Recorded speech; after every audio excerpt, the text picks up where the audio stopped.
यदि एक अपराधी को अपराध करने दिया जाए तो उसका अधिक से अधिक पतन ही होता है।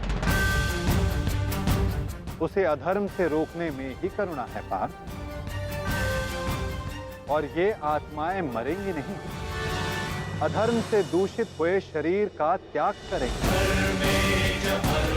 उस शरीर में प्रगति की संभावना अधिक होती है पार्थ। इस दृष्टि से तुम्हारा इन सब का वध करना उचित है।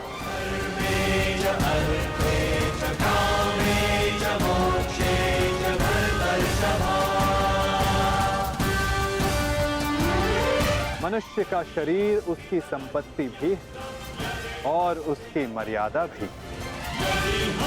धर्म के मार्ग पर प्रवास करने वाला मनुष्य अपने शरीर को शुद्ध करता है और इसी के माध्यम से वो आत्मा का साक्षात्कार करता है।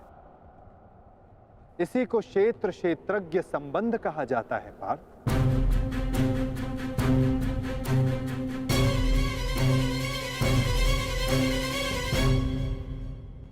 मैं इसका तात्पर्य नहीं जान पाया माधव।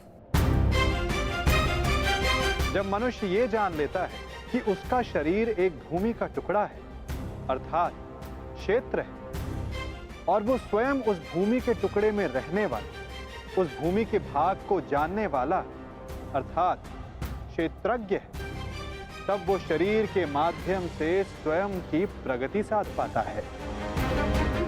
आत्मा शरीर में रहकर 3 गुणों का संतुलन करती है। वो तमस गुण को कम करके सत्व गुण को बढ़ाने का उपाय करती है और ईश्वर की भक्ति करके वो परमात्मा के साथ एक हो जाती है। भक्ति कैसे की जाती है माधव? क्या समर्पण ही भक्ति नहीं? नहीं पार्थ, समर्पण भक्ति का प्रथम चरण है। भक्ति किसी कार्य का नाम नहीं, भक्ति मनुष्य के मन की स्थिति का नाम है। मनुष्य के लिए आवश्यक है कि वो जाप ताप याग यज्ञ यम नियम योग स्वाध्याय से अपने अंतर को पवित्र रखे और परमात्मा को समर्पित रहे। अपने सारे कार्यों का फल, जीवन का प्रत्येक श्वास परमात्मा को समर्पित करता रहता है। यदि भक्ति केवल मन की स्थिति है तो जप तप आदि का क्या महत्व है माधव?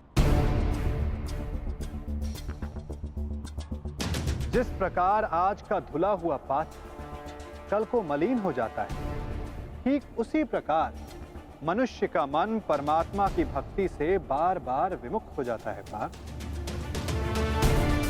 इसलिए आवश्यक है कि मनुष्य जाप ताप स्वाध्याय के माध्यम से स्वयं को निरंतर स्मरण करवाता रहे कि उसका जीवन परमात्मा को समर्पित है। भक्ति का केवल एक ही सार है पार्थ कि मनुष्य अपना सारा जीवन परमात्मा को अर्पित करके भक्ति करता रहे और सत्व गुण से युक्त संपत्ति को संभाल कर रखे। सत्व गुणी संपत्ति किसे कहा जाता है माधव? अहिंसा सत्यम अक्रोध त्यागा शांति रपय सुनम दया भूतेषु अलोलुत्वम मार्दवम प्रियचापन तेज क्षमा धृति शौचम अद्रोहो नातिमानिता भवन्ति संपदम दैव अभिजातस्य भारत। बिना कारण तथा स्वार्थ के हेतु हिंसा करना अधर्म है पार्थ। अहिंसा ही वास्तव में परम धर्म है। उसके साथ सत्य, क्रोध का ना होना, त्याग, मन में शांति, निंदा ना करना, दया भाव रखना, दुखों के प्रति आकर्षण ना होना और अकारण कार्य ना करना। तेज क्षमा धैर्य, शरीर की शुद्धता, धर्म से दो राह ना करना और अहंकार का ना होना, इन सभी गुणों को सत्व गुणी या दैवी संपत्ति कहा जाता है पार्थ। इसी से मनुष्य परमात्मा की अर्थात मेरी भक्ति कर पाता है पार्थ। जो मेरी भक्ति करता है वो इस जीवन के कर्तव्यों का वहन करता है, धर्म की स्थापना करता है और कर्म के फलों की इच्छा किए बिना उनकी आशा त्याग कर अपना जीवन जीता है पार्थ। उसे मैं इस जन्म में संतोष देता हूं तथा मृत्यु के पश्चात अपने में स्थान देता हूं पार्थ। जो रूप सबको अपने में स्थान दे दे, आपका वो रूप कैसा है माधव? कौन हैं आप? सांख्य के माध्यम से मैंने जाना है कि मैं आत्मा हूं, अमर हूं, जो नाशवंत शरीर में केवल वास करता हूं। और कर्मयोग के माध्यम से मैंने जाना है कि फल की इच्छा को त्याग कर केवल कर्म करने से ही मन को शांति और जीवन में सफलता प्राप्त होगी।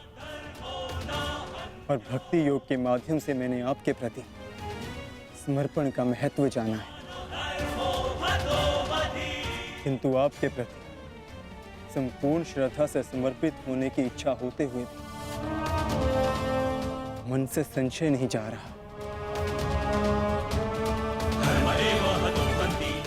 आपके सारे ज्ञान को प्राप्त करने के पश्चात भी मेरी बुद्धि स्थिर नहीं हो पा रही माधव। इस रणभूमि में मुझे अब भी चारों ओर मनुष्य ही दिखाई दे रहे हैं। आपने कहा था कि मनुष्य है ही नहीं, सब स्थान पर परमात्मा है।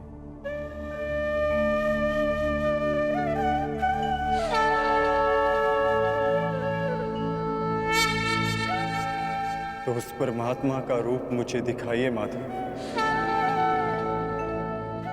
और मेरे सारे संदेहों का नाश कीजिए।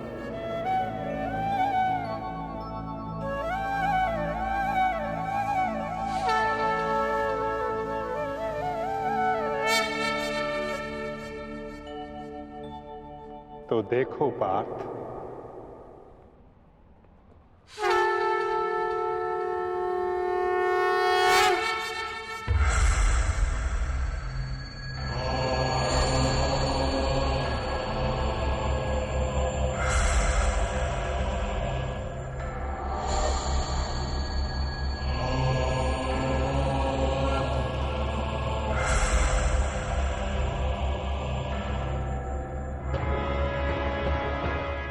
माधव,